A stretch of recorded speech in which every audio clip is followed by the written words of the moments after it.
Hello mga kababayan, time check ay ano na no, nasa 2:30 na ng madaling araw. Nagising tayo at nagutom. Pero pagbukas natin ng ating YouTube cellphone, may nabasa tayo ditong comment galing sa isa nating viewers, no? Nasabi ba naman niya sa ating upload na video, ikaw tambaluslos ka rin na vlogger. Kung magaling kang vlogger, di mo pakikialaman ang binablog ng iba.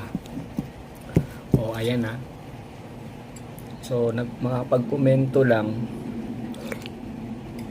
'di ba? Makapag-komento lang sila, no?